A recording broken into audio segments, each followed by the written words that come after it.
So first of all, thank you very much for asking me to come to address this Chashuv Ha'olam. I appreciate it. And also tonight, one of the Chaverim who are usually here is Moshe Jahasalit, who's now singing Shiur for his father. And this is Lili Nishmas, Cheskel Chia, and Chaim. Should have Aliyah. Hashem should have an Aliyah. So we have in this week's Parsha, a very interesting pasuk starts off. And the Nesiv Shalom is going to take this pasuk apart, and we're going to see some very beautiful insights from it. He says, "V'haya Eikev Tishmun." It will be on the heels that you will listen as Hamishpatim Ha'ela to these laws. Ushmartem V'asisem Oisam Yishom Hashem Elikech L'chas Habris Ves HaChesed Asher Nishbal Avisecha. And Hashem, on the heels that you listen to His Mishpatim, He's going to remember the bris and the chesed that He swore to your fathers. I will love you, I will bench you. So there's many different kashas on this pasuk on why Hashem decided to say this message in this way. But first of all, right away, everybody jumps in and says, what's with the poetic Eikev here on the heels that you listen to my voice? What's with this? It says, V'haya im shamaya tishmu el mitzvah sides. That's what it says by Shema. V'haya im shamaya, if you will listen. So what's wrong with saying it that way here too now? Why does it have to say Eikev on the heels of? So it must be a Kadosh Baruch Hu trying to tell us something special about Eikev and the heel, and there's something for us to learn out of that. The question is what? Rashi right away says, he brings down the Medrash, and says, oh, Hashem is talking about these mitzvahs that a person steps on and squashes with his heel. Those mitzvahs that people squash with their heels, that's the thing that we're supposed to be being careful about, and then we're going to get this beautiful bracha. The problem is here, people don't squash mitzvahs. There's no mitzvah that you can squash. You could be mezalzel in a mitzvah, you could not be careful in a mitzvah, you can't squash a mitzvah. So what is again this idea here that's being said in certain mitzvahs that people squash with their heel, with their Eikev? Another shaila in this pasuk is that this bracha is very unusual. The bracha is V'ahev chaverecha. By all the other places, says V'nasati mitar artzchem v'itai, V'nasati gishmecha v'itam. So it's too much gashmi is the good things. You're going to have rain, you're going to have crops, you'll have what to eat, you'll be comfortable, life will be good. Over here, Hashem says a whole different bracha. V'ahevcha, I will love you. U'v'irachacha, and I will bench you. So what's the midah keneged midah? That people are being careful not to squash mitzvahs with their feet. And Hashem says, I'm going to love you. So what's that all about? This Shalom wants to know. So he brings out something else interesting. So this parsha starts with V'haya. So we have a Kabbalah that wherever parsha starts with Vayehi, it means sadness, like wherever it starts V'haya, it means Simcha. Why? So the Regina explained that it's because V'haya is Yud-Kei Vav-Kei, mixed up, and it says Yismuch HaShemayim Tzagir Haaretz, is Yismuch HaShemayim Tzagir Haaretz, is Yud-Kei Vav-Kei is the Rashi Tevas. So V'haya, Eikev, is a time of great Simcha. So now Hashem is telling you something even more. Now Hashem is saying, not only am I going to love you, now I'm going to give you brachas, but if you will do this Eikev, then you know what? I'm going to be so besimcha, the entire Shemayim is going to be besimcha because of what you're doing. So now, we're very curious. What is going on over here? What's so special about this? What is he trying to tell us? So he says something very interesting. That we, Klal Yisrael, all of our neshamas really are parts of one big neshama, one whole neshama. If you put all our neshamas together and assemble our neshamas, you'll create one large being. Facsimile, an image of a human being. And each one of us has one little particle of that human being, that giant human being, that Adam Gadol. And he says that the neshamas of all of the Friedik and Tzadikim are in the head, and the neshamas of the middle of Tzadikim are in the body, in the guf, and then the neshamas of the more recent are in the feet. Why? He says because a person in his head, he has eyes that see and ears that hear.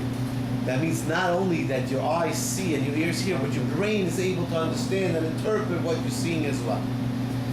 In your body, you have a heart. Your heart can't see, but at least it could understand. Your heart has understanding and bina. But in your feet, you have nothing. Your feet can't hear, your feet can't see, your feet have no senses. So as you go from the top to the bottom of the body, sensitivity gets less and less, and the capability gets less and less. So the first dairais, they were the dairais that saw HaKadosh Baruch Hu and heard HaKadosh Baruch Hu. They were on such a high madrega. Then later dairais, they couldn't see HaKadosh Baruch Hu and hear HaKadosh Baruch Hu, but they were able, at least they were able to feel HaKadosh Baruch Hu with their heart. And then came us. We are the heel. We're Ikvis of the Mashiach from the Lashon of Eikev. We, all of us now, are considered to be the heel of this being. We're the furthest possible location from seeing Hashem and hearing Hashem. We're totally insensate. We can't sense HaKadosh Baruch Hu at all. What does a heel do? A heel just pounds away all day long. Footstep after footstep, it pounds away. Hashem says, we who've been through so much, such chayshek, and such darkness and gullus, we have such hestapon, we can't see Hashem, we can hear Hashem. Hashem is totally hidden from us. We don't understand what we went through in the last couple of generations. We can't possibly conceivably make any sense out of it. But still, we're here. Still, we're making a bracha before we eat. Still, we're careful not to put anything in our mouth that isn't kosher, that doesn't have hashgacha on it.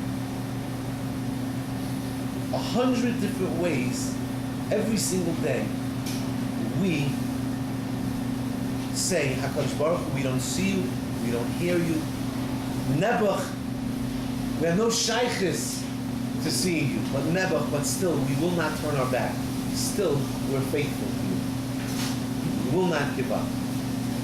That's the Eikev Tishma. It will be when the Eikev, when us, the heel, when we listen to the Mishpatim, even though we're so far removed, that's the Yismuch HaShemayim V'Savya La'aretz. That's what HaKadosh Baruch Hu says. What you Yiddish Kindler, after all you've been through in all of these generations, you still haven't given up on me? You're still faithful to me? This is my biggest sin. So what? Okay, so fine. So now we have a pshat in the pasuk. We understand the answer to this kasha. Now we understand mida k'neged mida. Why the bracha is va'ahivcha, I will love you, because we're showing our love to HaKadosh Baruch Hu, our faithfulness to Him. So HaKadosh Baruch Hu turns around mida k'neged mida, and He loves us. So that's beautiful, and we understand the lashon of Eikev now as well. But now, what is this thing what is making Hashem so happy that we're faithful about these little mitzvahs that people could squash with their feet, meaning these little small details of life, the mishpatim of the everyday life, that if we're careful, why is it that Hashem gets such simcha and gratification out of that? And the answer is that HaKadosh Baruch Hu, in His Chachma, He made a world where He's invisible.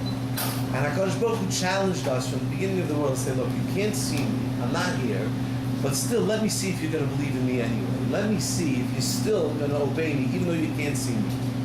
And let's see if you believe in HaKadosh Baruch Hu. There's nobody in the world that believes in HaKadosh Baruch Hu anymore, except for the Bnei Yisrael, except for us. If you have something invisible in a room, there's an invisible object, you can't see it, but you keep pumping into it. Every time you try walking, you slam into this invisible thing. So how are you going to know what it is? How can you see something that's invisible? So the answer is, take a can of paint, pop the lid off, and pour the paint over it. And the paint will drip down all over it, and the paint will reveal what it is because it's sticking to the outside of it. So you'll see what it is. This is our job in the world. And we're the paint for HaKadosh Baruch Hu. HaKadosh Baruch Hu is invisible. He's totally unseen, can't be seen. But if we keep the Torah and the mitzvahs, why are we doing this? The world has to say, what is this? Everybody's walking down the street in Manhattan, they're buying pretzel off the push cart, and these guys aren't buying it. Everybody's walking to a theater to catch a play, and these guys aren't doing it. Why not? What's the problem? Oh, there's God in the world. So by us obeying all of the mishpatim of HaKadosh Baruch Hu, we're making HaKadosh Baruch Hu visible in the world. That's our job.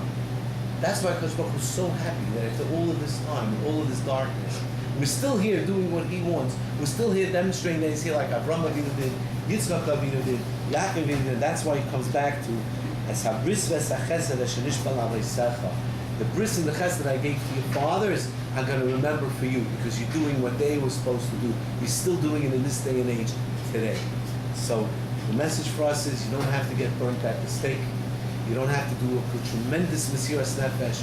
We just have to do the every single day mitzvahs that Kadosh Baruch Hu wants us to do and stick to that faithfully, and we'll create and we'll cause a tremendous simcha in all our lamas. And that's the first we bring Mashiach and Amen.